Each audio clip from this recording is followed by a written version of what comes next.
Selamat pagi semua yang di Indonesia, Selamat pagi. ya, yang di Australia juga, yang di Amerika, Kanada.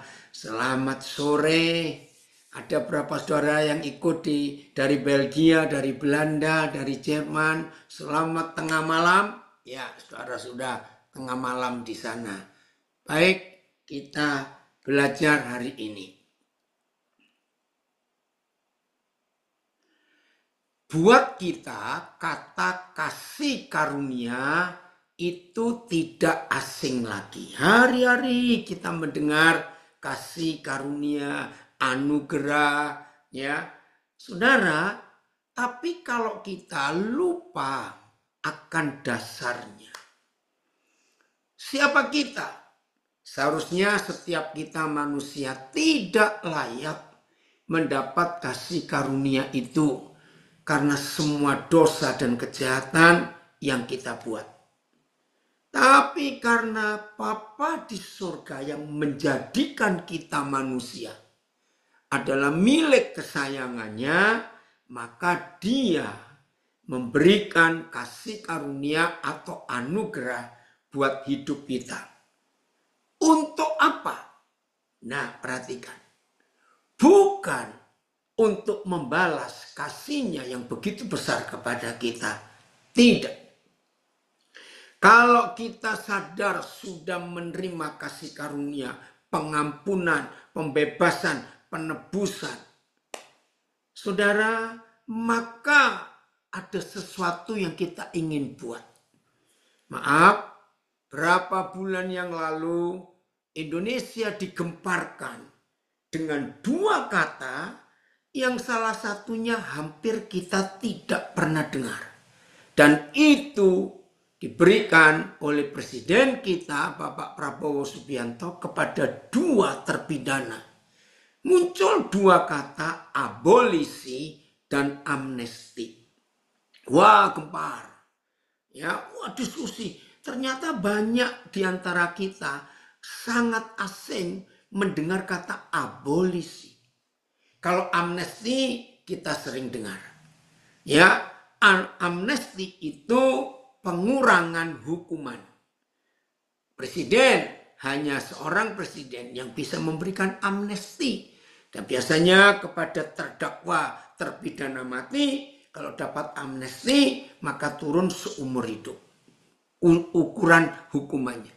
Tapi abolisi itu beda. Abolisi itu kalau saya klik bahasa Inggris abolition menjadi bahasa Indonesia itu pembebasan. Dianggap tidak berbuat salah. Kalau sempat nanti kita lihat, wow, dianggap tidak berbuat salah. Nah, Petrus mendapat abolisi dari Tuhan Yesus. Saudara bayangkan, 7 kali dia menyangkal. Nah, bagi yang kaget, loh, bukan 3 kali, bukan, 7 kali. 3 kali terjadi di halaman rumah besar Imam Kayafas. Itu 3 kali. Yang keempat, Petrus menyangkal. Waktu Maria Magdalena sebagai murid pertama yang menemukan, yang mengetahui Yesus bangkit. Dia pagi-pagi ke kubur, ternyata kubur kosong. Masih ingat? Wih, dengan bergegas Maria Magdalena lari memberitahukan saudara-saudaranya, termasuk Petrus. Petrus nggak percaya. Mendengar berita itu, maka rombongan murid yang kedua dipimpin oleh Maria, ibu Yesus, dengan murid perempuan yang lain untuk ngecek kebenaran berita dari Maria Magdalena. Mereka menemukan kosong. Pulang mereka ke kota, memberitahukan kepada yang lain, termasuk Petrus. Dia tidak percaya. Ini yang kelima. Yang keenam, ketika dua murid lagi yang kecewa juga, ya Yesus mati. Mana janjinya akan menegakkan kerajaan bagi Israel? Dalam kekecewaan mereka dua pulang kampung ke Emmaus. Kita semua tahu kisah itu. Yesus menghampiri mereka. Perjumpaan terjadi. Kaget mereka. Lalu mereka cepat-cepat balik lagi ke Yerusalem. Memberitahukan, kami ketemu guru. Dia bangkit. Keenam kalinya, Petrus tidak percaya. Klimaks dari penyangkalan ini, dia kembali ke Danau Galilea untuk menangkap ikan. Padahal di Lukas 5, pertama kali dia berjumpa dengan Yesus yang masih bernama Simon. Wah, Simon mengalami perjumpaan yang spektakuler. Hidupnya berubah karena dia tidak pernah mengalami mukjizat begitu hebat. Dia tersungkur, tulisan Lukas. Aku tinggalkan semuanya guru, aku ikut engkau. Lalu Tuhan Yesus memberikan dua hal yang hebat. Mulai hari ini namamu Petrus. Dan yang kedua, mulai hari ini kamu bukan penangkap ikan, penjala ikan, tapi penjala manusia. Loh, dalam perjalannya waktu dia kecewa. Kok kembali nangkap ikan? Berarti selama dia jadi murid Yesus, maaf ya, ini ayatnya nggak ada. Nggak percaya juga nggak apa-apa. Cuma karena saya guru sekolah minggu, jadi saya menerangkan kepada murid-murid saya. Rupanya perahu dan jala Petrus masih disimpan di gudang rumahnya. Maka itu ketika dia kecewa, putus asa, kan kita pernah ngalami bukan hal seperti itu. Dan dalam kondisi seperti itu, kalau masa lalu kita masih ada pernak-pernik yang kita nggak pernah buang habis, maka pernak-pernik dari sisa hidup yang lama akan muncul untuk mengajak kita balik. Nah, rupanya itu. Dia kembali nangkap ikan, tapi penyangkalan ketujuh ini sadis dan ganas. Karena dia ngajak murid yang lain, termasuk murid kesayangan, yaitu Yohanes. Nah, kok goblok juga ya yang lain ikut? Oke lah, urusan mereka. Masih ingat? Begitu semalam-malaman mereka tidak dapat apa-apa. Ketika mereka mau kembali ke darat, ada pribadi yang sedang berdiri di pinggir pantai masih gelap dan ada api unggun, ditulis begitu di kitab Yohanes. Nggak ada yang tahu kalau itu guru mereka. Tiba-tiba pribadi ini bertanya, anak-anak, dapat ikan nggak? Saudara, Yohanes murid ini yang pertama tahu. Itu guru. Wah, si Petrus kaget. Alkitab menulis dia terjun. Maaf dengan telanjang. Karena syok. Begitu sampai di pinggir pantai. Ini loh abolisi. Ini abolisi. Dianggap tidak pernah bersalah. Ayo sarapan Simon. Templakan dan teguran yang luar biasa. Simon. Kenapa Tuhan Yesus menyebut dengan nama lama? Simon, anak Yunus. Saya percaya kalau saya Petrus hari itu, ketika guru yang hebat ini menyodorkan ikan bakar pagi itu. Nah, ini intermezzo. Menurut ayat itu, ternyata Yesus tentu hobinya makan ikan. Jadi kalau ada di antara kita yang mengaku murid Yesus tidak suka ikan, halo, harus diperiksa kemurniannya. Maaf ya intermezzo. Ikan itu sehat loh saudara. Saya jauh lebih suka ikan daripada daging. Ayo yang belum suka ikan, ingat Menteri Susi pernah ngomong, ayo makan ikan. Betul, itu sih. Kalau saya Petrus, ini bahasa Surabaya, gak kolu ngelek, gak sampai bisa telan makanan itu. di hadapan orang yang saya sangkali sampai 7 kali, yang mana dia pernah menolong saya. Ingat loh, hanya Petrus satu-satunya murid yang pernah mengalami semua mujizat Yesus. Yang lain nggak pernah ngalami jalan di atas air, nggak pernah ngalami mertua sakit jadi sembuh, nggak pernah ngalami telinga yang dipotong Petrus disambung lagi. Hanya Petrus. Itu abolisi. Dan hebatnya lagi abolisi itu, oh ini dia, terima kasih Filipus, perbedaan dengan amnesti. Saya baca ya, amnesti itu mengampuni dan menghapus semua akibat hukum pidana dari perbuatan yang telah dilakukan sehingga seolah-olah tidak pernah terjadi. Abolisi menghentikan atau menghapus proses tuntutan pidana yang masih berjalan. Naik lagi Phil, dengan demikian abolisi adalah tindakan hukum yang menghentikan proses penuntutan pidana sebelum putusan pengadilan dijatuhkan, yang merupakan bagian dari hak prerogatif presiden dan memerlukan pertimbangan dari DPR. Nah, Petrus yang dikembalikan ke nama lama jadi Simon itu menerima pengampunan total, dianggap nggak pernah buat salah. Bayangkan, 7 kali menyangkal. Ketika berjumpa pertama kali dengan Tuhan Yesus, tidak satu pun kata, bukan kalimat loh, kata saja tidak tersebut dari mulut Yesus untuk mengungkit kekurang ajaran Petrus. Tidak satu kata pun. Ayo makan. Dengan 3 kali pertanyaan, masing-masing punya perbedaan persepsi dan pengertian, nggak apa-apa. Ada yang berkata kasih apa, KGP kasih apa, oke lah. Tapi yang penting Petrus nggak bisa jawab. Dengan kalimat terakhir dia berkata, engkau kenal hatiku guru. Artinya, silakan Tuhan yang menilai. Apakah aku betul-betul mengasihimu? Lalu ini yang luar biasa.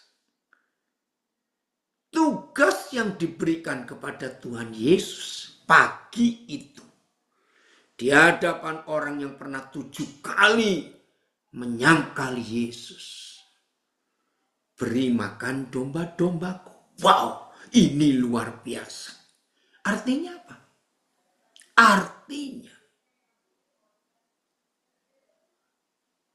Simon harus menjadi wakil Tuhan Yesus. Sebentar lagi dia akan meninggalkan dunia kembali ke surga. Wow. Berarti Tuhan Yesus siap diwakili oleh pribadi yang rusak, kacau, menyangkal. Ayo saudara, hari ini kita menyadari. Izinkan saya memberi ilustrasi begini. Ya, kalau saudara pemilik sebuah perusahaan yang sedang jaya, produksi perusahaan saudara itu sangat dicari oleh konsumen. Tiba-tiba 3 bulan terakhir kok merosot hasilnya. Kenapa ini? Ketika diselidiki, ternyata ketahuan salah satu bagian penting di perusahaan saudara, saya nggak sebut apa posisinya, beda-beda. Itu tiap kali ada pelanggan telepon mau beli, ternyata salah satu orang penting di perusahaan saudara ini berkata, jangan beli lagi di sini, sudah nggak benar produksinya, banyak palsunya, banyak begini. Nah, pelanggan-pelanggan yang percaya karena yang ngomong ini orang penting di perusahaan itu. Jadinya merosot pendapatan. Nah, sebelum saudara pemilik perusahaan memecat orang ini, dia tahu bahwa sudah ketahuan kejelekannya, dia ngundurkan diri. Ya sudah. Nah, setelah dia keluar, saudara tata kembali perusahaan saudara, bangkit lagi dalam waktu singkat. Puji Tuhan. Berapa saat kemudian, entah berapa lama, mantan orang kepercayaan saudara ini balik melamar ke perusahaan saudara. 90 sekian persen pasti saudara sebagai pemilik direktur utama ya nggak akan terimalah, sudah merusak kok. Tapi kalau saudara masih punya hati Yesus sedikit saja, saudara akan terimalah. Tapi posisinya turun. Ya jadi OB dulu lah, office boy. Pembersih, nyapu-nyapu, untuk ngurus teh, kopi. Kalau itu masih punya kemurahan. Tapi Tuhan Yesus memberi abolisi kepada Simon Petrus. Begitu orang ini kembali melamar ke perusahaan saudara, saudara langsung menerima dia dan langsung jadi manajer. Karena ketika Simon Petrus dapat tugas beri makan domba-dombaku, itu kan mewakili Tuhan Yesus sebagai gembala yang sebentar lagi dia akan pergi. Bayangkan, saya percaya semua kita akan berkata, rasanya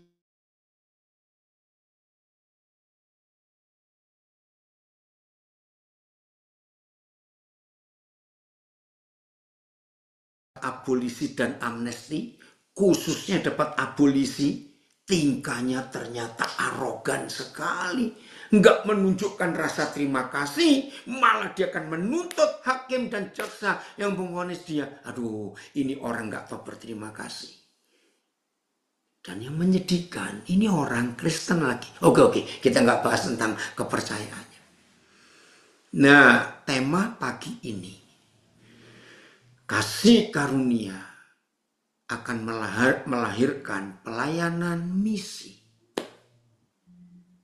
Kita buka ayat pertama dulu, Roma 1 ayat yang ke-17. Roma 1 ayat yang ke-17. Ini pengakuan Paulus.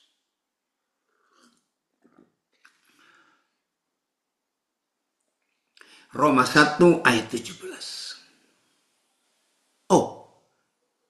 Sebentar, sebentar saya salah. Ayat 18 kalau tidak salah. Bentar ya, saya cek lagi. Roma 1. Ayat 14. Ayat 14, maaf saya salah. Roma 1, 14. Nah, kalau saudara dan saya mendapat abolisi, mendapat grasi, mendapat anugerah, pembebasan dari semua hukuman dosa kita, ternyata ini sikap hati. Aku berhutang baik kepada orang Yunani maupun kepada orang bukan Yunani, baik kepada orang terpelajar maupun kepada orang yang tidak terpelajar. Itulah sebabnya aku ingin memberitakan Injil kepada kamu juga yang diam di Roma. Coba ayat 14 pakai berapa terjemahan yang lain, Phil? Nah, selama saudara dan saya tidak pernah merasa hidup kita ini punya hutang setelah diselamatkan dan diampuni dan dibebaskan dari semua kenajisan, kebejatan, dosa yang kita buat, maka kita harus sadar kita punya hutang. Nah, sebagai orang hidup punya hutang itu nggak enak loh saudara, karena harus dibayar. Aku orang yang berhutang, AYT, baik kepada orang Yunani maupun kepada orang bukan Yunani, kepada orang berhikmat maupun orang tidak berhikmat, BIS.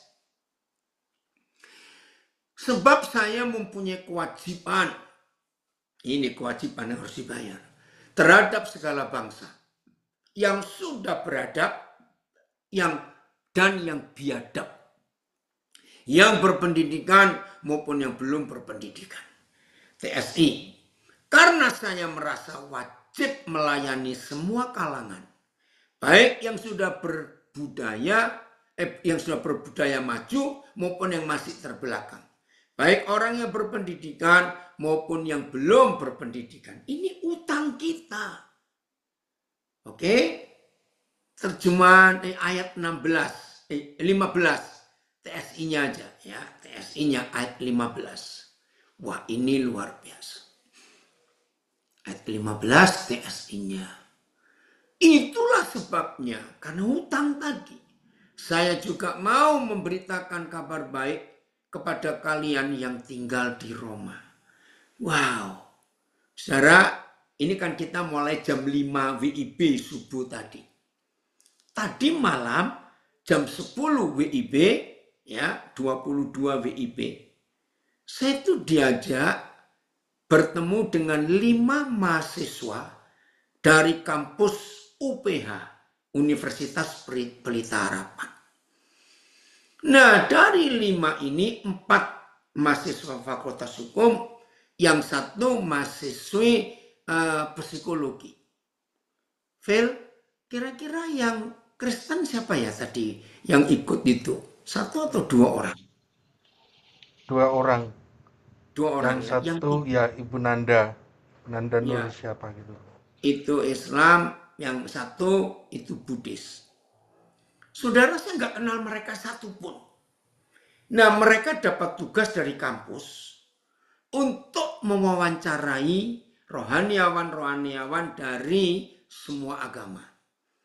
Nah, yang Kristen saya terpilih. Saya nggak tahu mereka ini siapa. Tapi dalam diskusi 1 jam, hampir 2 jam itu, wow. Salah seorang yang muslim itu berkata, wah, saya jadi tertarik ini untuk baca Alkitab. Wih, 2 jam ya Filipus. Saya jadi tertarik untuk membaca Alkitab.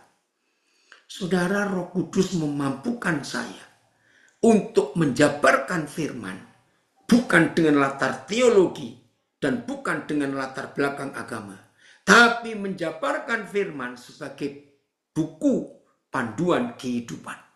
Wih, seru. Nanti ya kalau sudah diupload di YouTube, saudara akan dengar diskusi mereka.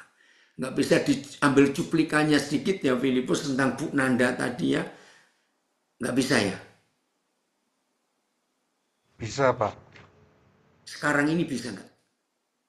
Sedikit aja cuplikannya. Yang terakhir itu, wah, saya tertarik ini untuk membaca Alkitab.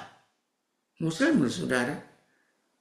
Karena saya tidak bicara tentang dogma, doktrin, tentang agama Kristen, tidak. Nah, yang Buddhis itu suatu hari mendengar podcast saya, ya, itu dia tertarik. Nah, dia mendengar podcast saya bilang bahwa ini seorang rohaniawan yang kami perlu untuk bicara tentang kehidupan. Saya selalu menekankan, sudahlah, jangan bahas tentang topik agama, nggak akan selesai. Saya diajar Roh Kudus untuk mengajak semua orang jauh lebih baik, jauh lebih indah, jauh lebih mengena kalau saudara dan saya selalu bicara dari sudut kemanusiaan, humanity. Itu Bisa jauh sekarang, lebih. Pak? Ya boleh, coba ya. Ini YouTube ya, jadi ada gambarnya. Iya. Oke, sebentar ini Papi tunjuk yang Instagram dan Facebook supaya bisa ikut. Iya, mana itu?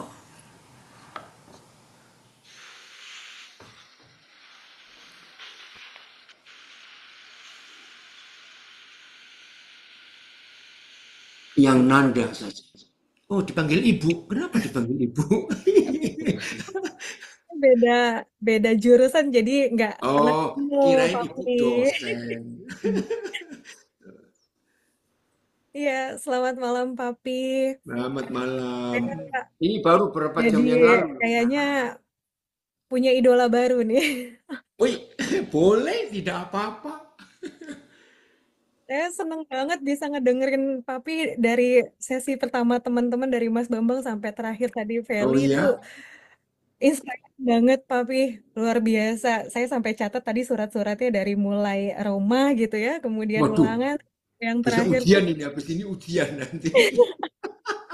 sampai yang terakhir tuh Ibrani. Saya luar biasa tertarik banget Papi. Ini Iya, maka itu Ananda, papi itu nggak bicara soal agama, soal kemanusiaan aja lah. Itu universal, iya toh. saya senang banget Papi bisa bisa ketemu sama Papi langsung gitu. Sosok yang luar biasa tentang kemanusiaan dan toleransinya tuh tinggi sekali di Ya luar harus, iya. dari agama karena kebetulan memang di psikologi sendiri kita juga belajar mengenai kemanusiaan dan juga kejiwaan ya Papi Iya, ya. betul. Oke. Mungkin untuk sesi terakhir ini Papi, em, mungkin semuanya yang akan saya tanyakan itu sudah Papi jawab di pertanyaan-pertanyaan dari teman-teman sebelumnya ya. Padahal belum tanya kok, Ananda belum tanya gimana. Karena tadi saya sudah melihat untuk yang pertanyaan pertama saja udah dijawab sama Papi di surat Ibrani tadi Papi. Iya, iya, Masalah kesucian di tempat tidur suami iya. istri ya Papi ya. Itu menarik sekali gitu. Nah, mungkin boleh di-recall lagi atau kalau ada ayat yang lain lagi boleh Papi disampaikan gitu untuk kami. Wah, Dan ini ini nantang ini. Dan nggak tidur-tidur kalian nanti. Tapi sebentar ya. Pertanyaan boleh Anda Papi. ini Papa akan jawab dengan contoh kasus. Jadi Oke. walaupun bukan Kristen, Hmm. ternyata firman itu tercatat di hati semua manusia. Bahwa pernikahan itu wajib dihormati. Maaf ya, jangan ada yang tersinggung kalau papi sebut Coba dua tokoh dipercepat ini yang sampai dan itu ada Anda di bilang saya Indonesia. mau belajar.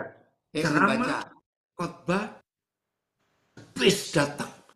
Kapan semua orang yang merestui perceraian ayah ibunya? Belajar untuk izinnya Papi meskipun saya bukan Ya Kristen, nggak apa-apa, nggak Katolik. bicara agama, Kayaknya betul. saya tertarik untuk membaca Alkitab nih jadinya nih. Oh, nah, lihat Kayaknya itu. bagus banget isinya gitu. Iya, Tapi terkait hormati pernikahan ini supaya kami nggak hancur. Keren ya Nanda. Oke, lanjut. Maaf ini kepotong. nggak apa-apa Papi, saya seneng banget ngedengerinnya. Kayaknya saya mesti belajar untuk izinnya Papi meskipun saya bukan Ya Kristen, nggak apa-apa, nggak Katolik. bicara agama, Kayaknya betul. saya tertarik untuk membaca Alkitab nih jadinya nih. Oh boleh, Kayaknya boleh. bagus banget isinya gitu. Iya.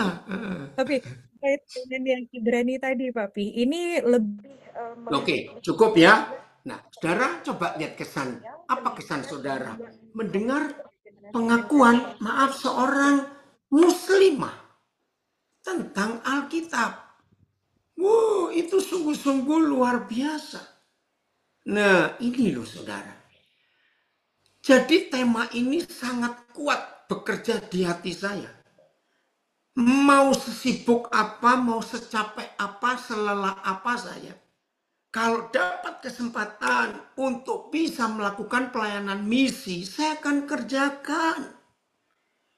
Karena saya berhutang yang gak akan terbayar lunas.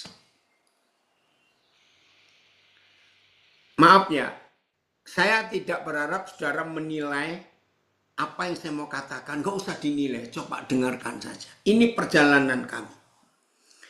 Tanggal 18 Agustus yang lalu bersama istri saya kami meninggalkan Jakarta lalu ke Los Angeles. Mutar di sini dalam pelayanan selama 2 minggu. Ya. Lalu tanggal 3 September kami suami istri meninggalkan Los Angeles menuju ke Florida. Ada pelayanan di Alabama. Hari Minggu tanggal 7 Oktober kami berangkat ke Washington DC. Ada pelayanan itu hari Minggu. Tanggal 8 kami berangkat ke Amsterdam. Tanggal 8. 9 nyampe ada kesibukan 9, 10, 11. 12 saya balik lagi ke Amerika karena hari Sabtu tanggal 13 ada pelayanan di San Francisco. Minggu pagi tanggal 14 saya terbang dari San Francisco ke Los Angeles. Ada pelayanan lagi sampai hari ini. Ya, di sini masih Jumat. Besok pagi waktu LA Sabtu saya terbang ke Ohio, ke Columbus, Ohio. Hari Minggu selesai pelayanan, Senin saya balik ke Eropa, ke Belanda. Tiba Selasa ada pelayanan di Den Haag.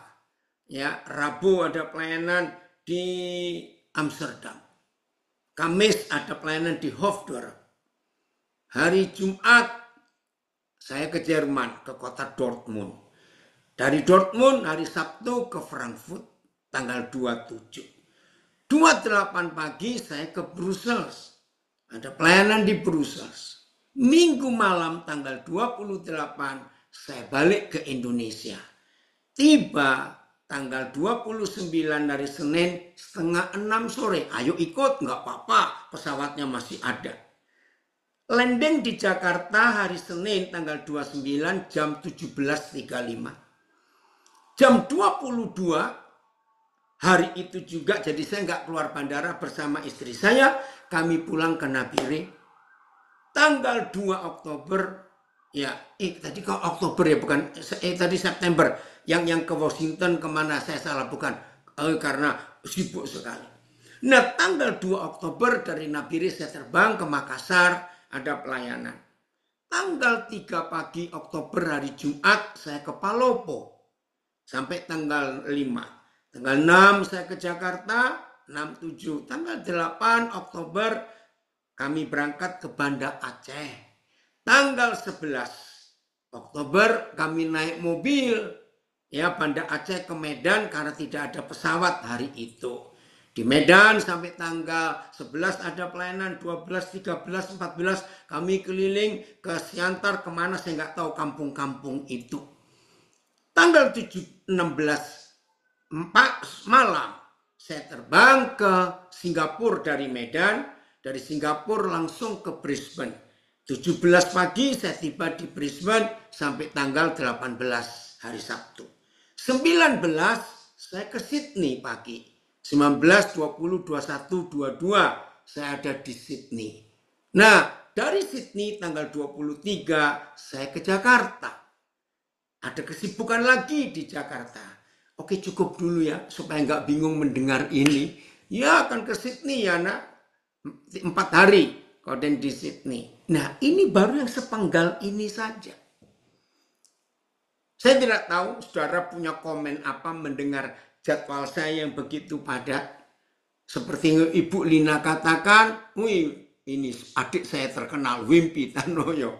Betul, itu hari-hari hidup saya seperti ini. Anugerah Tuhan, ini loh, karena saya merasa berhutang.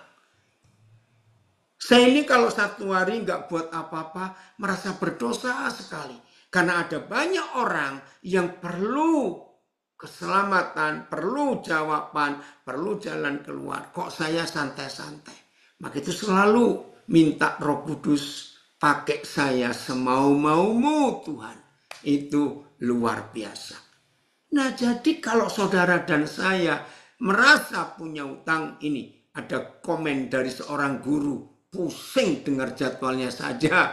Iya, luar biasa, itulah gambaran kitab yang hidup di kehidupan. Betul, berutang bayarnya enak, ya harus ini cara bayarnya kepada saudara-saudara kita yang memerlukan keselamatan. Oke, kita buka ayat tema kita, 2 Korintus 8 ayat 9. Wih, ini keren sekali. 2 Korintus 8 ayat 9. Ayo kita lihat. Karena kamu, saya ganti kita ya. Karena kita telah mengenal kasih karunia Yahweh kita Yesus Kristus. Nah, perhatikan. Wih. Kita telah mendapat kasih karunia dari Bapa di surga lewat kematian lewat penderitaan, kematian, kebangkitan, kenaikan Yesus ke surga. Maka kita harus melakukan pekerjaan misi. Ada yang bilang, oke, Pak Purba kalau saya pensiun ikut, ayo. Karena kita telah mengenal kasih karunia Tuhan kita Yesus Kristus, bahwa Ia yang oleh karena kamu menjadi miskin sekalipun Ia kaya, supaya kamu yang miskin itu menjadi kaya oleh karena kemiskinannya. Wih, ini luar biasa. Izinkan saya menguraikan ayat tema ini di doa pagi, ya, supaya kita punya tahu apa yang kita harus kerjakan dalam pelayanan misi. Saudara, ada banyak gereja yang fahamnya, yang doktrinnya Injil kemakmuran. Yang khotbahnya sukses, kaya, berhasil, ada. Nah, gereja yang seperti itu melihat ayat ini, wah, itu makanan sehari-hari. Dan semua jemaatnya, karena para pengkhotbah, para gembalanya, para pendetanya selalu mengkhotbahkan jangan takut miskin, kita bisa kaya karena pengenalan kepada Tuhan. Nah, ternyata di ayat ini Tuhan Yesus bicara tentang miskin kaya, kaya miskin.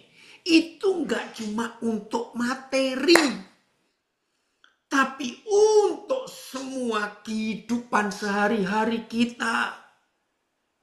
Saya punya kalimat ini, mudah-mudahan menjelaskan. Ada orang kaya duit, kaya materi, tapi miskin ngantuk. Ngerti enggak maksud saya? Berarti orang ini miskin, nggak bisa tidur nyenyak. Ada orang kaya raya materi berlimpah-limpah, tapi miskin sehat. Nah ini adik saya sejak bergabung ya di Jambore Tawangmangu tahun 80, hati berkobar-kobar melayani jiwa-jiwa, tema Jambore Coach Army, betul itu dia. Nah saudara, kalau kita melihat ada orang kaya materi tapi miskin sehat, berarti orang ini sakit-sakitan. Ada orang kaya materi tapi miskin bahagia. Ngerti ya?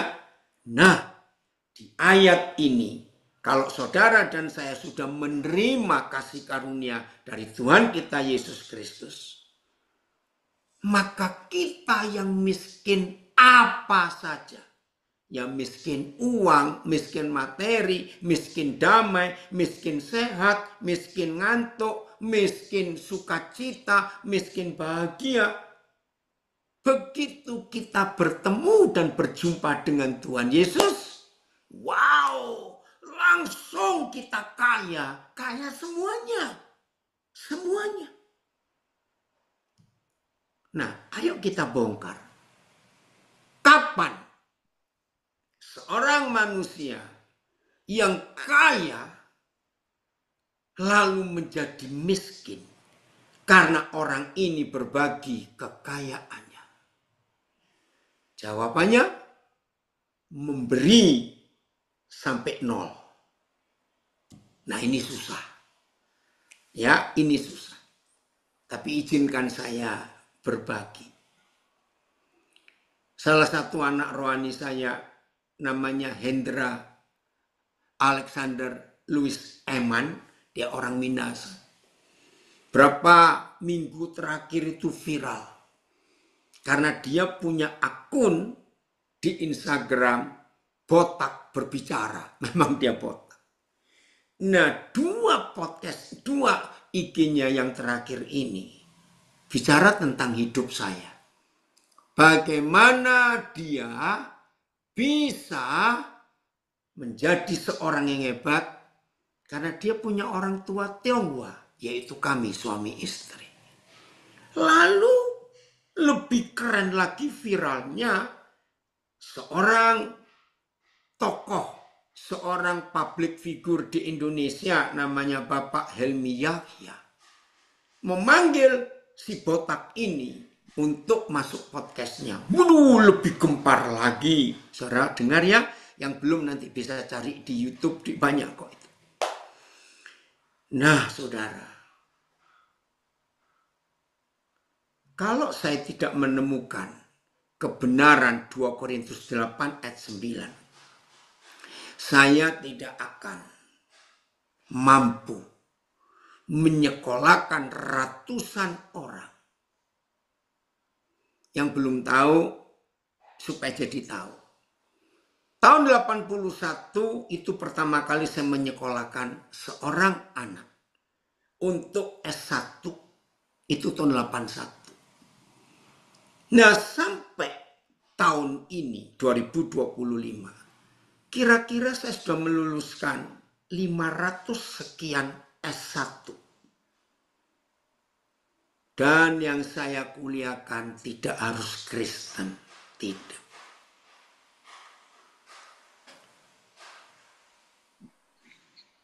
Oleh kemurahan Tuhan, hebatnya 2 Korintus 8 ayat 9.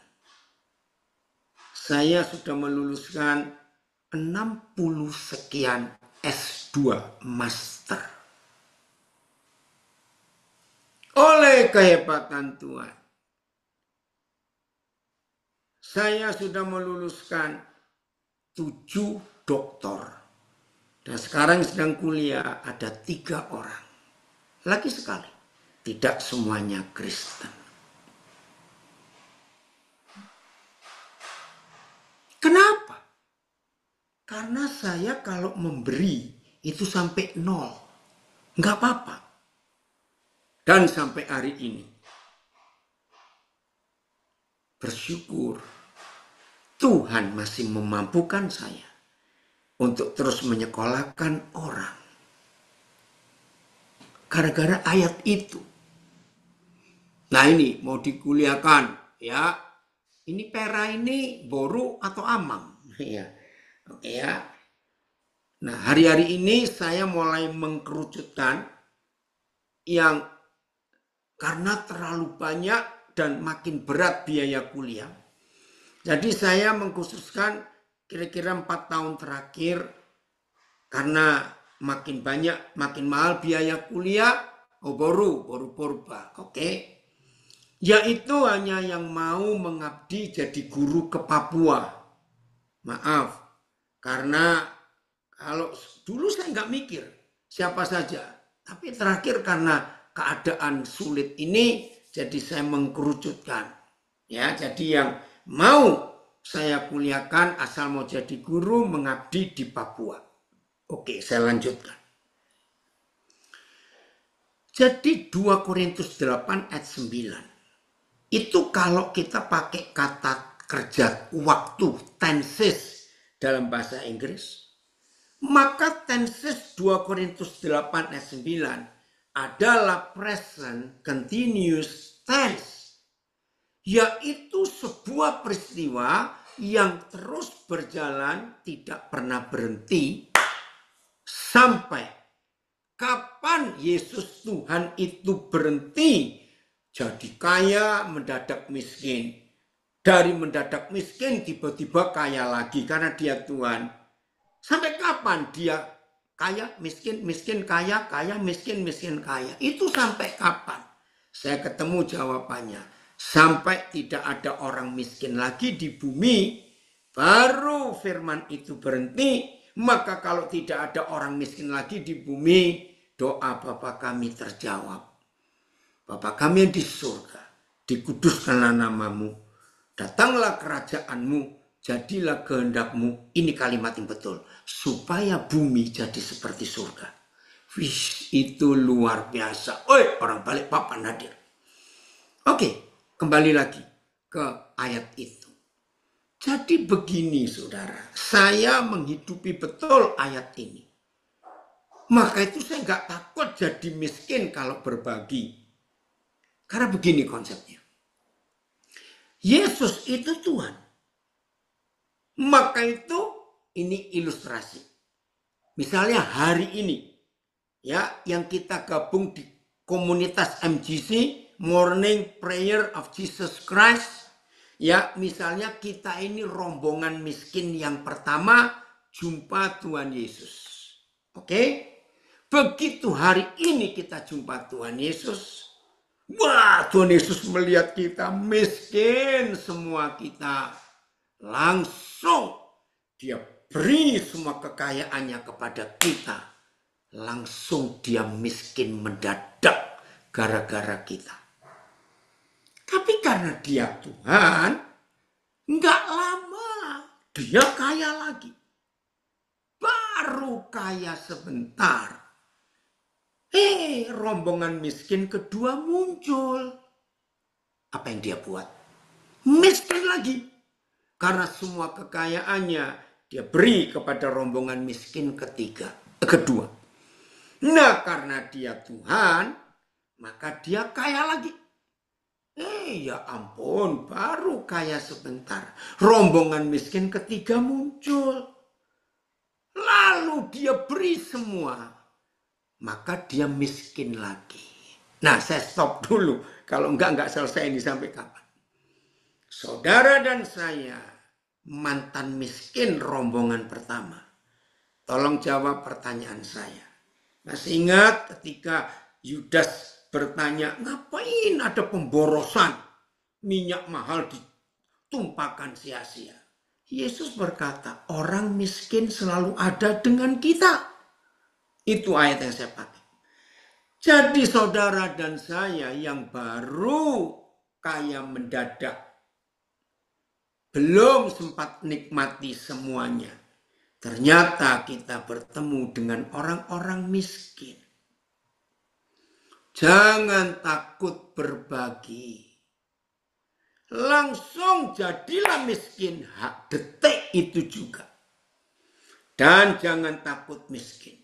Karena kita sudah bersatu dengan Tuhan Yesus, percayalah, enggak lama kita kaya lagi. Begitu seterusnya, lanjutkan sendiri, sampai tidak ada orang miskin lagi. Karena semua kita yang mantan miskin jadi kaya. Dan jangan takut miskin, sebentar lagi kita pasti kaya lagi. Saya cuma cerita, 26 Agustus 2 bulan yang lalu, saya mensyukuri oleh karena kasih karunia-Nya. Saya ada di pelayanan misi, itu 53 tahun. Dan bayangkan 53 tahun gak miskin-miskin, padahal berbagi terus. Maka itu saya bisa membuktikan hebatnya 2 Korintus 8 ayat 9 ini. Sudahlah, jangan takut miskin. Kita buka Yesaya 58 ayat 10. Ya, ternyata dalam terjemahan bahasa Indonesia, terjemahan baru ini luar biasa. Kalau bisa menemukan terjemahan yang lain ada kemiripan dengan kata ini, ayo kita belajar baik. Wah ini, woi Pak Vendri Yantohi, lama nggak ketemu ini. Hari ini ketemu. Yesaya 58 ayat 10. Luar biasa Papa kita mengajar kita untuk memberi. Ya. Apabila engkau menyerahkan kepada orang lapar, apa yang kau inginkan sendiri? Dan memuaskan hati orang yang tertindas, maka terangmu akan terbit dalam gelap, dan kegelapanmu akan seperti rembang tengah hari. Saudara, sejak saya menemukan firman ini, ternyata Papa punya standar. Perhatikan standar. Bahwa kalau kita mau berbagi pada orang susah, orang lapar, dan sejenisnya, tidak boleh pakai istilah, ayo kirimkan baju bekas. Terus diperhalus, pakaian layak pakai, sama sebetulnya. Ternyata tidak boleh. Standar surga kalau kita ingin masuk dalam pelayanan misi, justru harus berbagi kepada siapa saja. Seperti yang kita inginkan sendiri. Wah, ini luar biasa.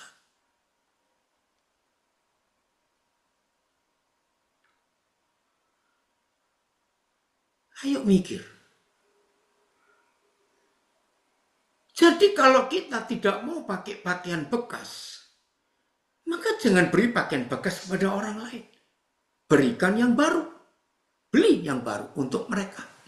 Nah, kalau memang kita punya yang layak pakai masih bagus, apa saja barang di rumah, nggak apa-apa kita bagi. Asal kita sudah membagi yang seperti yang kita inginkan. Ini standar mulia. Hebat sekali. Nah, seperti itu Tuhan Yesus berbagi kepada kita sampai miskin walaupun dia kaya. Karena dia tidak memberi yang sisa, yang sudah expired. Tidak. Ini luar biasa. Ya, terima kasih Phil. Ulangan 15 ayat 11. Sebab orang-orang miskin tidak hentinya akan ada di dalam negeri itu. Itulah sebabnya aku memberi perintah ya apa kepadamu. Demikianlah harus engkau membuka tangan lebar-lebar bagi saudaramu yang tertindas dan yang miskin di negerimu. Catat Ulangan 15 ayat yang ke-11. Nah ini, ayo saudara, kita selalu makasih Hendrik. Senang sekali kamu muncul. Jelas ya? Ini loh pelayanan misi yang sesungguhnya. Yang berbagi hidup. Nggak cuma ngomong saja. Oke. Saya akan berhenti sebentar. Saya mau beri kesempatan kalau ada di antara 59 peserta pagi ini ingin menanyakan sesuatu. Saya beri kesempatan dulu. Supaya tidak terputus. Ayo, ada yang mau tanya atau nambahkan sesuatu? Silakan. Ya, terima kasih Koden. Ya, oke sebentar ya. Ya, sekarang siapa yang mau Facebook, bertanya? Instagram, Oh saya ya, tunjukkan. Oke.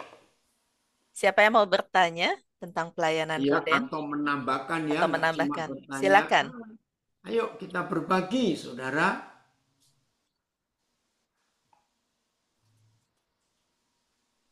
Adakah? Jangan diam dong, ayo. Pak Titus? Ya, monggo, selamat monggo, Pak pagi. Titus. Pak Daniel. Pak Titus dulu, monggo.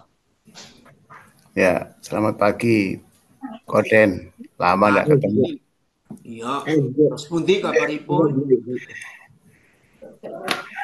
Luar biasa pengajarannya pada pagi hari ini. Matur nuwun ya. Sami-sami. Matur suwun. Ya. Yang ingin saya tanyakan tadi tentang amnesti dan abolisi. Ya. Apakah kita ini yang sudah diberi abolisi sama Tuhan Yesus ya? Kita ini sudah diberi abolisi sama Tuhan Ya. Yesus. Tapi ya itu tadi, kadang-kadang kok kita ini masih ada hati yang apa yo, Hitung-hitungan. apa tenan gitu loh. Ya, ya. Soalnya kadang-kadang kita ini kan nek wong Surabaya ngomong sik seneng gawe dosa itu loh. Nah, itu loh. Tidak taat itu loh maksudnya. Nah, Ya. untuk supaya lebih sungguh-sungguh lagi bahwa kita ini memang sudah betul-betul ditebus dan disucikan. Kadang-kadang masih ada yang mengatakan, yuk kita adakan ibadah pelepasan kutuk dan lain sebagainya. Padahal kutuk itu kan sudah dilepas ketika kita percaya. Bagaimana ini tanggapannya, Koden? Terima kasih. Ya. Saya akan berikan 2 contoh di Alkitab. Yang pertama Lukas 7. Nggak usah dibuka ya karena waktu. Dalam Lukas 7 itu ada kisah yang sangat luar biasa ketika Tuhan Yesus diundang makan malam di rumah Simon, orang Farisi. Masih ingat ya? Nah, saudara, kalau kita ingat peristiwa itu, Tuhan Yesus itu tidak datang karena makan malam gratis. Tidak, ya. Tapi Tuhan Yesus datang ke rumah Simon itu karena malam itu di kota Simon tinggal ada seorang perempuan yang betul-betul sedang membutuhkan Yesus. Maka itu dia datang kepada Tuhan Yesus, kepada Simon. Nah, oke, ringkas cerita, kita tahu begitu. Saya punya gambaran begini, saudara ya. Perempuan ini sadar dia nggak mungkin masuk ke rumah Simon sebab dia orang berdosa, karena di ayat 37 berkata di kota itu ada seorang perempuan yang terkenal. Nah, ini kata terkenalnya bukan positif tapi negatif.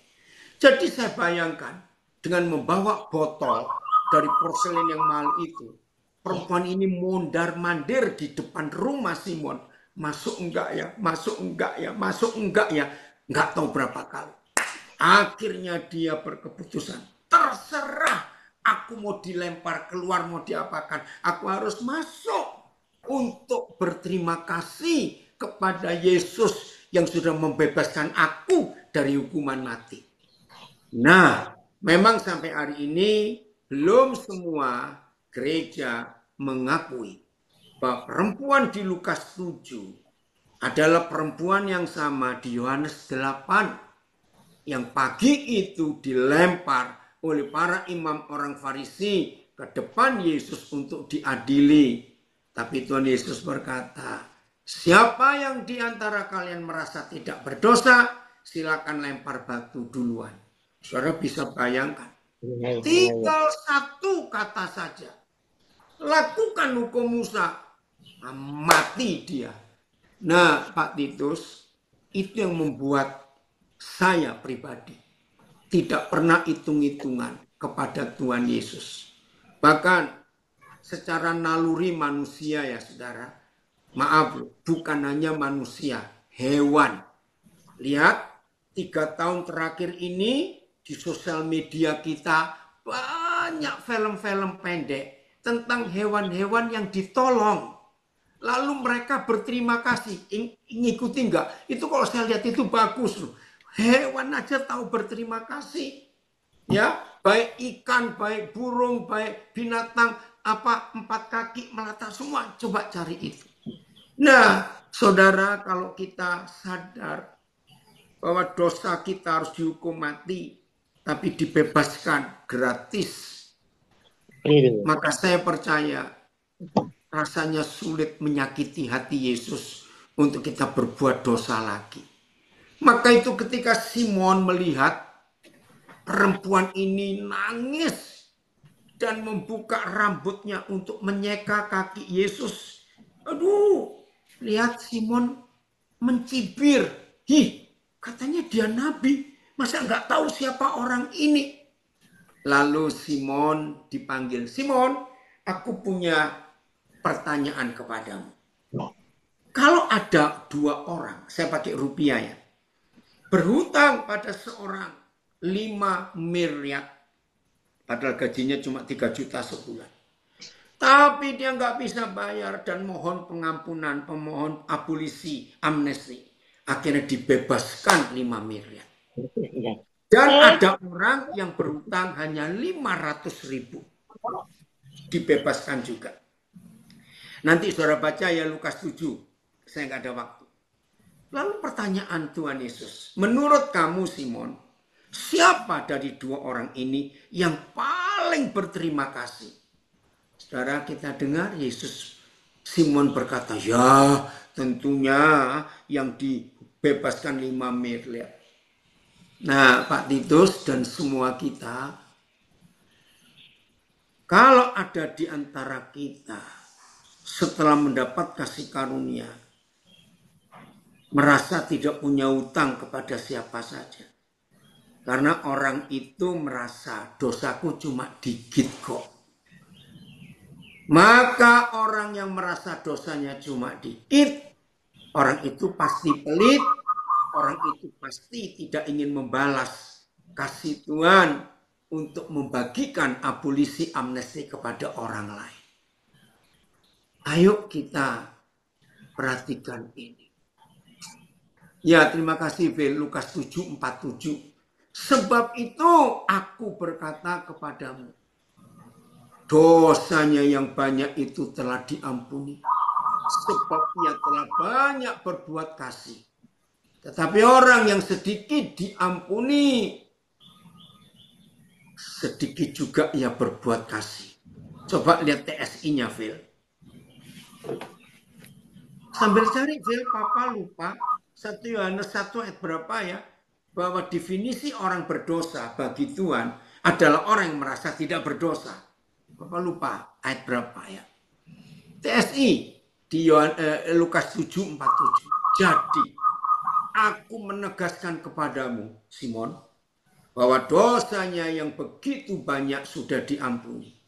Itulah sebabnya dia menunjukkan kasihnya terhadap aku dengan cara yang luar biasa. Tetapi orang yang diampuni dari dosanya yang sedikit hanya akan mengasihi dengan sedikit juga.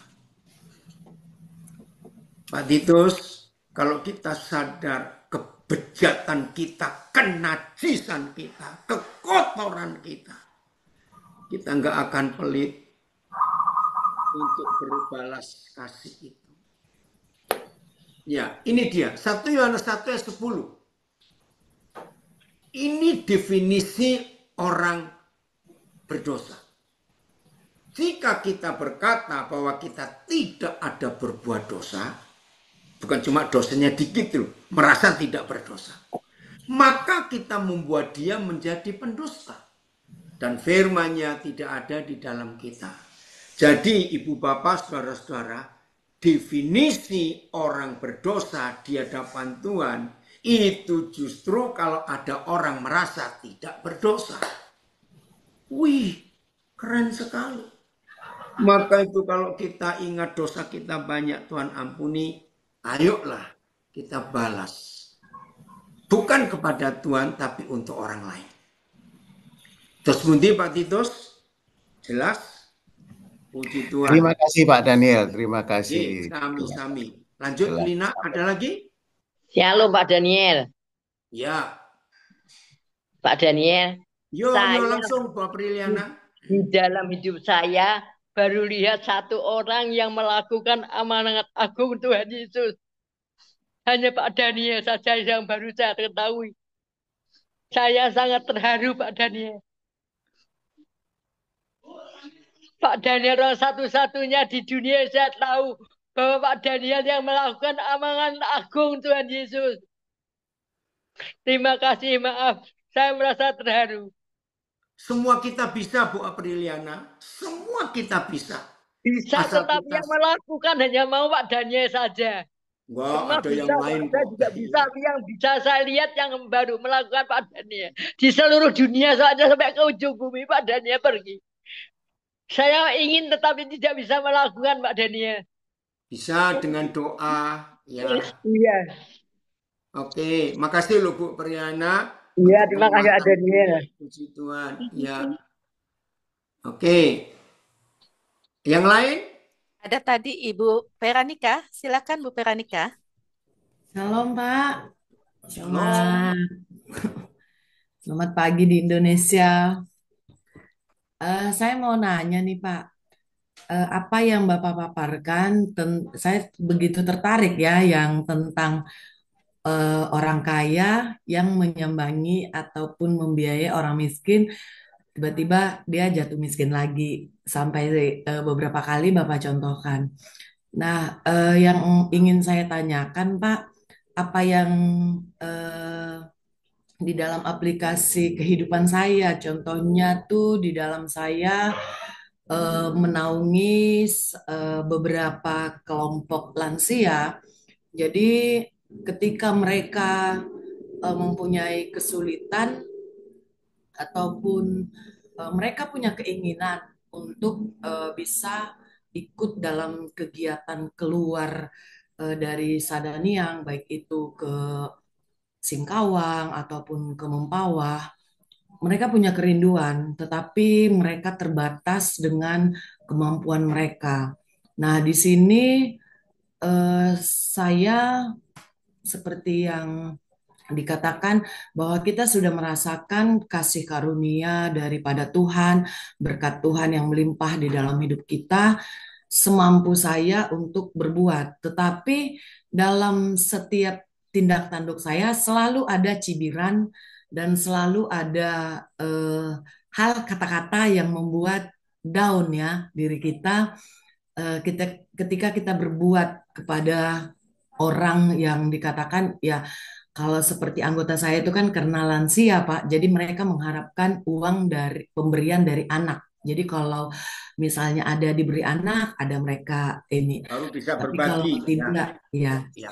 Nah, yang saya tanyakan Pak, Oke, Guru Purba saya ngerti. Saya akan apakah jawab tindakan saya Ya, di oke. dalam Saya akan jawab ya supaya waktunya cepat. Oke, Ayo Pak. kita buka 2 Korintus 8 mulai ayat 1. Nah, saudara, kenapa Paulus tiba-tiba bisa menjabarkan 2 Korintus 8 ayat 9? Wah, ini ternyata hebat sekali. Ya, ada penyebabnya. Kita buka 2 Korintus 8 ayat yang pertama. Judulnya pelayanan kasih. Saudara-saudara, kami hendak memberitahukan kepada kamu tentang kasih karunia. Nah, kembali kasih karunia. Ini tema kita ya.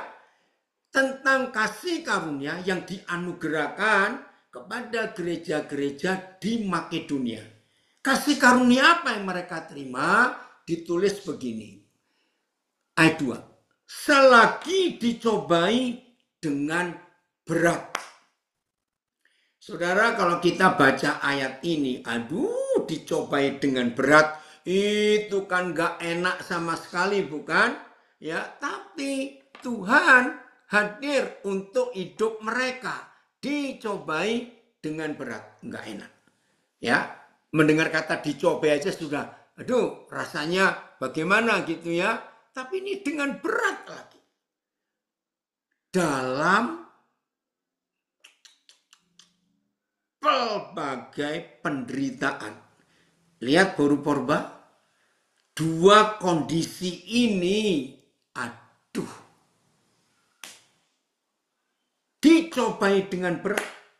Dalam pelbagai penderitaan. Aneh. Sukacita mereka meluap. Wih, ini luar biasa. Nggak masuk akal. Bagaimana manusia yang sedang dalam mengalami pelbagai dicobai dengan berat dalam pelbagai penderitaan, kok sukacitanya meluap? Kita akan ketemu rahasianya nanti. Lalu kondisi ketiga, setelah dicobai dengan berat dalam pelbagai penderitaan, kondisi ketiga, dan meskipun mereka sangat miskin.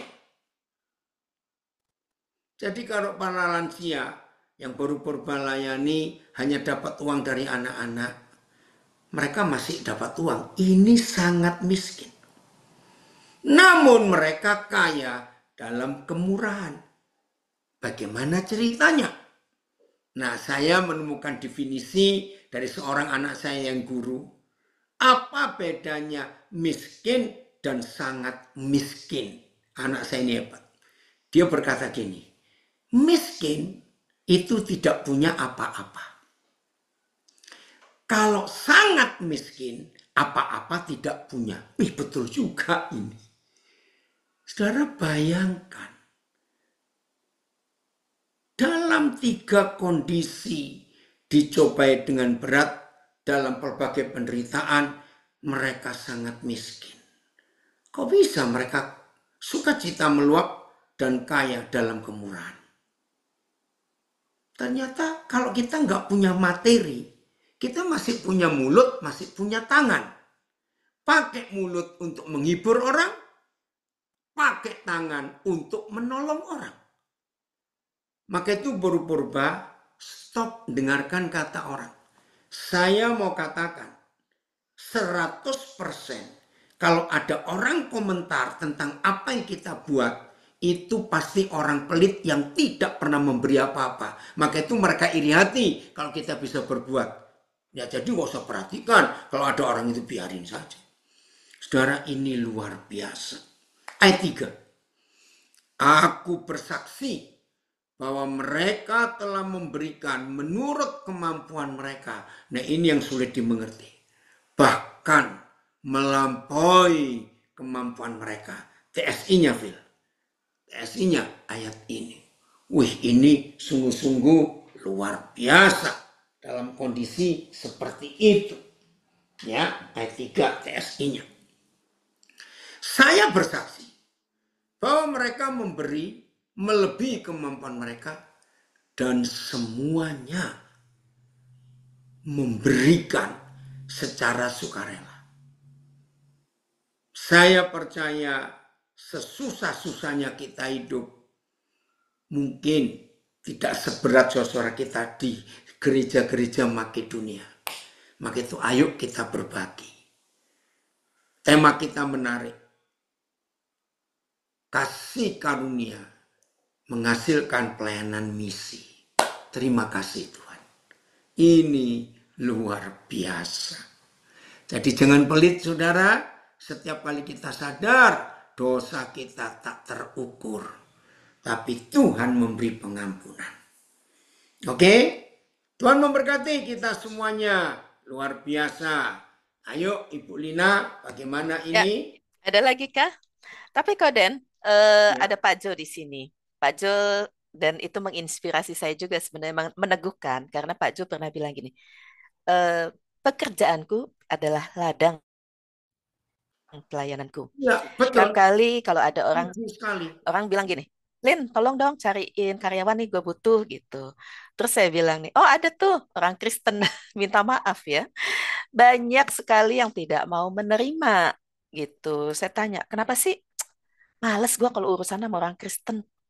Kenapa? Karena nanti bentar-bentar, Pak maaf ya saya izin ada pelayanan.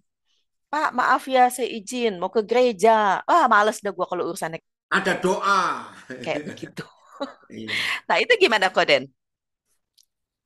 Dalam hal Ya, seperti itu. Pelayanan itu, misionaris. iya, enggak. Itu kesalahan kami para pengkhotbah. Yang menganggap pelayanan harus di gereja. Padahal menurut Matius 25 ayat 40. Melayani itu harus di luar gereja. Karena di luar gereja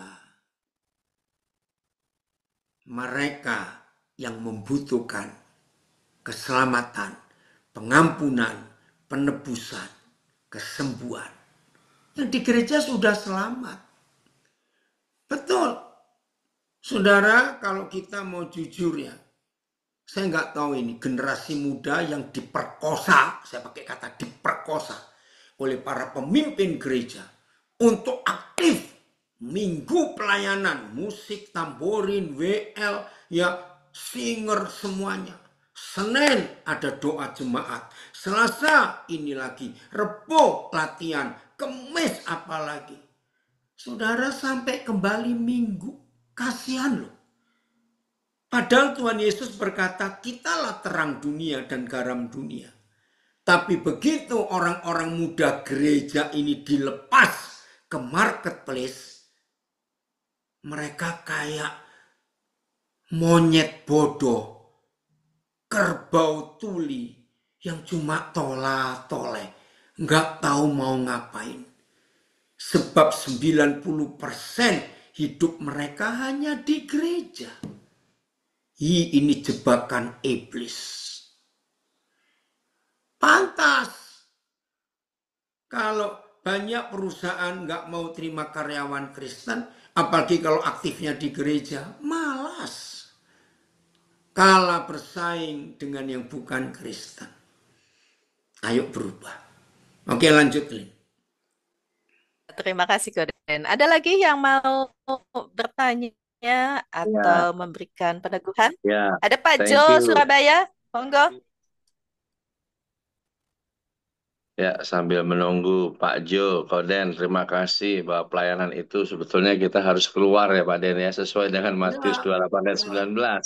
Karena ya. itu pergilah jadikanlah semua bangsa muridku dan baptislah mereka dalam nama Bapa, Anak, dan Roh Kudus. Amin ya Pak Den ya. Karena kalau dalam Amin. gereja sudah orang benar Pak Den. Tuhan Yesus Ya, datang bukan untuk orang yang benar, tapi datang untuk orang berdosa. Luar biasa. Makanya itu teman-teman tetap semangat melayani. Karena moto DMJC, bahwa pelayanan itu bukanlah pengorbanan, tapi pelayanan itu adalah kehormatan bagi kita bisa melayani Tuhan Yesus amin. Kristus. Amin. Silakan lanjut, Bu Lina. Teman-teman Yohanes banyak. Amin. nulis saja. Oh, Yohanes kalau mau tanya nulis saja karena Pak di kereta. lagi mau pulang Pak Jo dia ke Surabaya karena ada pelayanan di Oke. Surabaya. Anaknya pendeta Deborah, Iya. Pak Jo itu. Oh, ingat saya. Iya. Sambil Oh, menunggu Bu Lina, ya. ada Bu Megi Sumakul nih, Bu Megchan. Silakan Bu Megchan. Nah, shalom Bu Megchan. Wah, Pak Wimpi bilang, Bu Lina, sejak SMP kelas 1 saya bergabung terlibat di persekutuan doa sekolah. Roh Kudus berbicara, Pak Jo akan dipakai melayani Tuhan melampaui mamanya. Wah, berarti Pak Wimpi kenal dengan Pak Jo dong ya?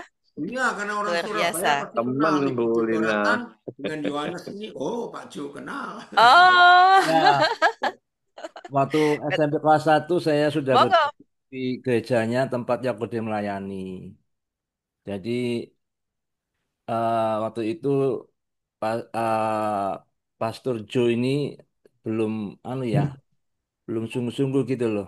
Tapi saya dalam hati saya, hati kecil saya, Roh Kudus bicara bahwa suatu saat dia akan jadi orang hebat. Dan kita tahu sendiri bahwa dia jadi orang hebat luar biasa ya. Keren. Mantap Pak Sekarang, Wimpi. sekarang dia menginspirasi saya. Wow, luar biasa. Betul Pak Wimpi. Saya juga banyak terinspirasi oleh Pak Jo, apalagi oleh Koden. Tadi ketika bicara tentang jadwal yang begitu padat, saya Koden, apa kabar Koden? terinspirasi bahwa ketika kita melayani, memang nggak ada alasan ya Koden ya. Bisa bilang, saya Nggak capek ada kan, yang saya habis capek, nggak pelayanan, ada. izin dong. Iya. Karena banyak Koden, para pelayan-pelayan yang ketika dengan pelayanannya kemudian bilang, saya kan capek, nggak bisa bangun, jadwal saya, aduh. Nah, ini kalau lihat Koden dengan jadwalnya terbang sana sini, jangan bilang kalau naik pesawat itu nggak capek gitu. Tetapi Koden tetap punya semangat di usia yang Pak Den ke-17 itu plus kan Koden? Raja Wali. Bulina, Pak Den balik Bulina, Ya, Raja pilot Wali. aja ya, angkat tangan. Pilot aja angkat tangan kalau melihat jadwalnya Koden ini. Memang Koden Angkat luar tangan, biasa angkat loh. kaki. Yang lain, mau ada apa lagi? Angkat tangan, angkat kaki. Kepengen seperti iya. Pak Den. Ayo, bisa. Kita Koden sama-sama ini, Sebentar lagi Pak Weni nih menyusul Koden ini. amin. Kak saya tuh luar biasa Koden Berarti punya kita kesehatan loh. Gak pernah flu, Iya, gak pernah apa, suaranya benar-benar. selalu menggelegar, on Ya, fire. Kita doakan terus Luar Koden. biasa. terima kasih. Terima Koden, kasih. Koden, Pak Weni ini Saulus menjadi Paulus Koden. Ya, betul. Enggak Pak Den. Ya, Luar terima biasa. kasih. Ayo dilanjut teman-teman. ya, Ada Pak Daulat. Itu Pak ada Daulat. lagi Monggo kah? Pak Daulat. Ya Pak Daulat. Silakan Pak Daulat. Shalom hambanya. Ada Pak Daulat, silakan. Pak Monggo. Daulat mau Ada. bertanya, meneguhkan. Ya, Shalom. Shalom untuk kita Shalom. semua, selamat pagi. Wah, ini pagi-pagi pencerahannya begitu kuat ya. Oh, dan juga apa yang sudah kita dengarkan tadi dari Koden ya. Memang kita semua pingin seperti apa yang dilakukan oleh Koden ya, sebagaimana Tuhan sudah lakukan ya kepada buat contoh sehingga kita apa. Tapi dari segi nyata aja yang kita lihat sekarang ya, bagaimana apa yang saya memang belum begitu secara apa belum tahu betul tentang Koden, tetapi ya ini sering saya dengar ya, sering juga saya lihat apanya bahkan YouTube-nya ya. Apa, bukan YouTube ya, apa namanya? Perjalanan pelayanan beliau ya. Ingin kita sebenarnya ya, tetapi kadang itulah kita seperti itu. Panggilannya beda-beda. Panggilannya nggak usah merasa bagaimana ya. Iya, tapi itu pun biarlah menginspirasi kita semua dan Amin. mudah-mudahan ke depannya bisa lebih giat lagi untuk pelayanan Tuhan, bukan memang hanya di dalam seperti yang dikatakan dalam satu kotak, tetapi kalau bisa bagaimana terbang sini terbang sana seperti itu. Ah, eh, itu saja saya rasa, dan memang di MGC ini ada sarana seperti itu memang diberi untuk bisa banyak sana berjalan sini pelayanan secara konkret ya, pelayanan dalam lapas-lapas sebagaimana Ya, kadang banyak kerjaan itu. Ya, ya ya itu saja, mudah-mudahan semakin maju terima semua, kasih. makin sehat semua. Tuhan berkati. Puji Tuhan, Amin. makin sehat. Ya. Ya, Thank you. terima kasih. Terima kasih Pak Dolat. Tadi seperti yang Koden bilang bahwa masing-masing dipanggil di dalam pelayanan yang berbeda. Kalau Koden panggilannya terbang dari satu kota ke kota, dari satu negara ke negara, dari satu benua ke benua. Mungkin yang lain berbeda. Kita nggak bisa Raja samakan Wali. seperti Koden. Raja Wali. Kalau kayak Amin. Ibu April tuh di Surabaya, saya dengar sedikit bocorannya nih. Ibu April ini adalah melayani melalui persekutuan doa dan juga melalui dana. Nah, itu kan beda lagi ya Koden ya. Iya. Jadi Apa saja masing-masing bisa sudah kita dipanggil pakai. sesuai dengan ladangnya. Padahal Gitu. saya stroke. Kita tidak bisa membandingkan. Padahal kelihatan bakal. Tapi kan tetap bisa melayani Bu April. Ya, tidak apa-apa. Anugerah Tuhan. Amin. Ya. Sabar, Bu April, Amin, tetap benar Bu semangat. April. Bahwa Shalom. dengan kondisi Saya ya, Pak Nelson, silakan monggo. Jua Koden. Pak Nelson muncul.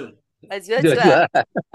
Terima kasih. Saya memang benar-benar berubah, bukan karena Koden saja mungkin, tapi salah satu pemicunya itu ketika Lapas Porong 2 bulan sebelum saya pulang, Koden berkesempatan datang ke Lapas Porong. Iya. Wah, itu luar biasa. Sebelumnya juga kita ikut ketika pandemi 3 kali seminggu, Senin, Rabu, Jumat, itu dapat pencerahan Koden dengan Zoom ya, dengan Zoom. Jadi terima kasih, ini memang amanat agung ini kadang-kadang saya bingung menerjemahkan. Ini keluar daerah, keluar dari sarang kenyamanan untuk ke sebelah-sebelah dengan doktrin bukan karena Kristen. Itu yang saya coba mencari dari mana masuknya kadang-kadang ini gitu.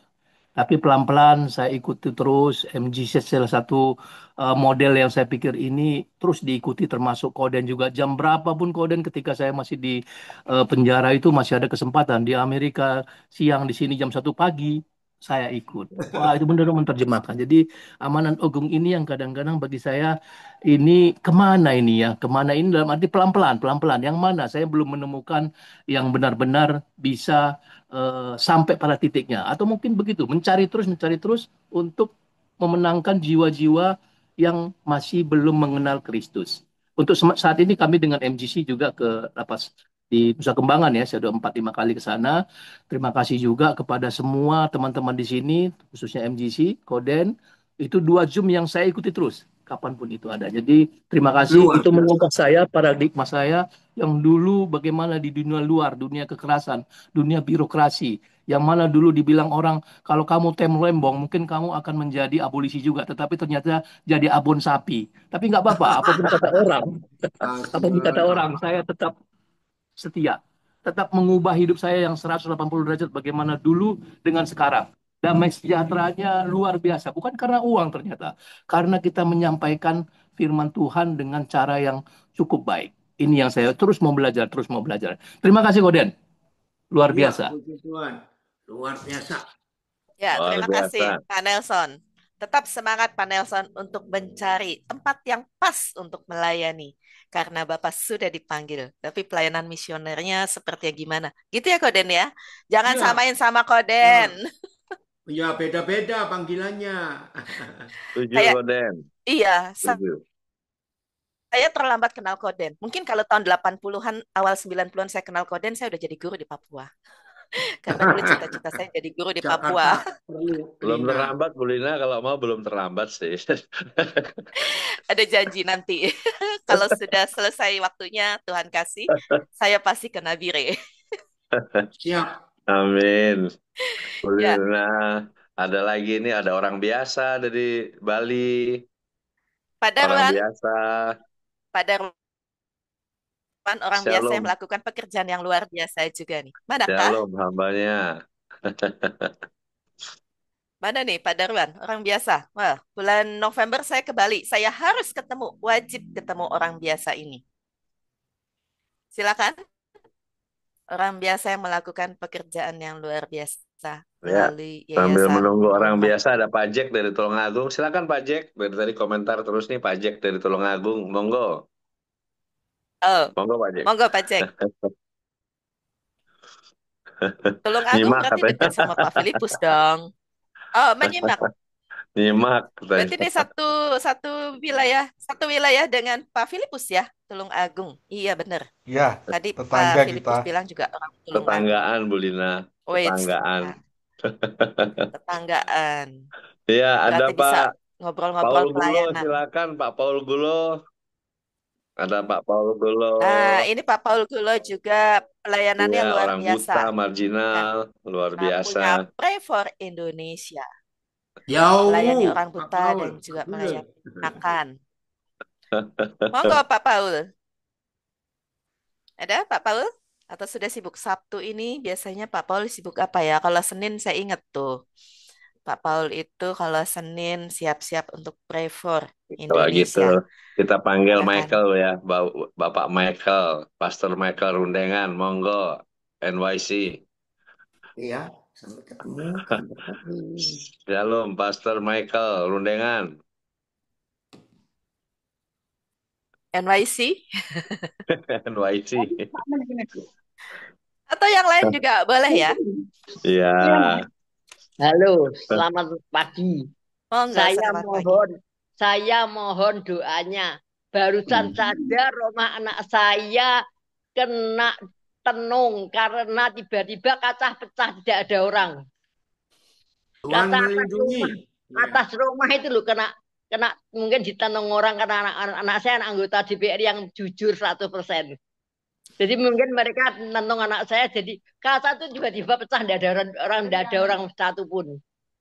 Mohon Ya, doanya. Briana, jangan Mohon takut, doanya, Pak ada Den. Tuhan yang melindungi. Ya, Ya, amin. oke. Oke. Ya, Pak Doni Kumaya, silakan Bro Doni Kumayas. Pastor Doni. Shalom, Pastor Doni. Ya, tetap semangat Shalom Ibu juga. April, percaya bahwa Tuhan Iya, jaga. Ya, amin. Pak Doni, monggo. Ya. Itu memang tenung yang tidak bisa masuk, jadi pecah itu bola apinya. Saya dulu pernah dididikan juga orang. Ya, karena Tapi kuasa karena kita kita, anak Tuhan, kita taat sama Tuhan, makanya itu pecah, tidak bisa masuk. betul ya, Bu April. amin. Kuasa Tuhan yang ada di dalam diri kita lebih besar dari kuasa apapun yang ada di muka Amin. bumi ini. Amin. Barusan Amin. saja saya dengar ini, barusan 5 detik ini barusan saya baru sama pegawai saya, katanya kaca ruang tiba-tiba pecah. Ya, Bu Ya. Aprilia aman, percaya. Aman Amin, dalam Pak Daniel. perlindungan Tuhan, Bu Ya, Aprilian. Amin. Ya, Tetap. Ya selanjutnya. begitulah dunia. Kalau ada orang jujur malah dihancurin. Ya, tapi tetap harus jujur. Pasti. Kalau kita tidak jujur, apa bedanya? Pasti. Ya, tetap semangat Bu April dan Tetap tetap semangat. dukung anak ibu Tetap. untuk menjadi Oke, kalau anggota, nggak ada, keluar ya. menjadi Ada, wakil Pak. rakyat. Yang lain. Pak Pak Doni Doni. Kumayas,